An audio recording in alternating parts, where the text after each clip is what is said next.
diagnosis of concussion is predominantly clinical. Most concussions go unnoticed if the athlete doesn't report their symptoms because there aren't always objective signs of concussion.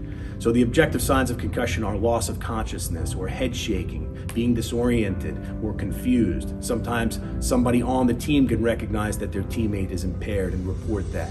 Beyond that, it's the athlete's responsibility to report symptoms that they're experiencing to their trusted medical professional, such as an athletic trainer or their team physician. When athletes withhold symptoms, they put themselves at unnecessary risk.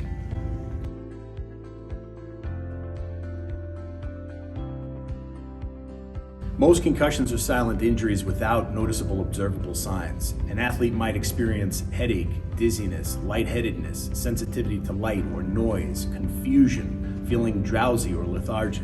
These are fairly common symptoms after a concussion, with the most common being headache.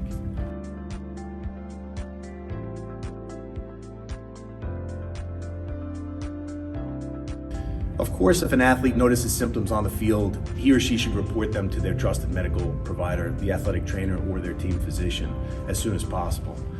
Oftentimes, though, an athlete might not notice those symptoms right away because adrenaline might be flowing and they may not notice the symptoms until later. There are some red flags, such as worsening headache even despite rest, where you have a 10 out of 10 headache or the worst headache you've ever experienced, uncontrolled vomiting, lethargy, which is a state of decreased arousal where somebody is not able to interact normally, slurred speech. These are examples of red flags that should prompt immediate, urgent evaluation.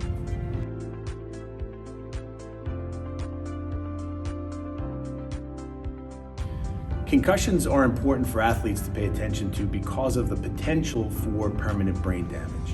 Most concussions heal 100% completely if treated appropriately.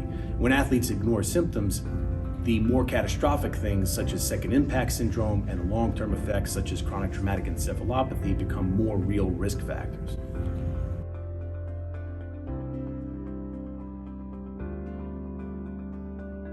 We've known for quite some time that repetitive trauma to the head can cause long-term effects, even as far back as the 1920s with boxing.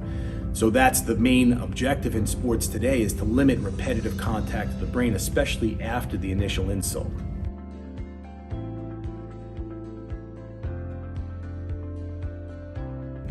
The safety precautions that have made the biggest difference over time have been the practice restrictions with avoidance of contact drills that don't necessarily improve the skill and precision of the players on the field. So we've seen a reduction in the amount of contact in practice, which has gone a long way in reducing overall concussion incidents. Additionally, the rules changes in the games that exist, I'd like to see the enforcement of those rules at every level. My biggest pet peeve is seeing a kid in the office who has an injury that occurred because of an act that was directly against existing rules, such as spearing or targeting rules.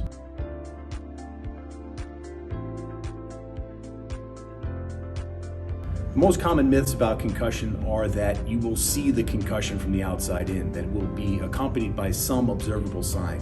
Most concussions are not noted by the outside world, they're noted by the player themselves. Other common misconceptions are that you can diagnose a concussion with an imaging study. There are no existing imaging studies routinely used in clinical practice now for diagnosing concussion.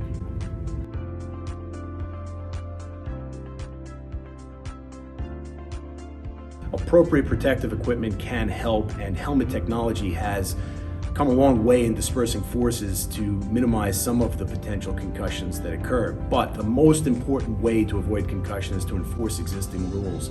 Contact to the head that's intended to injure another player absolutely needs to be banned from sports like football and hockey. And I think those rules that exist need to be enforced at every level to protect our athletes.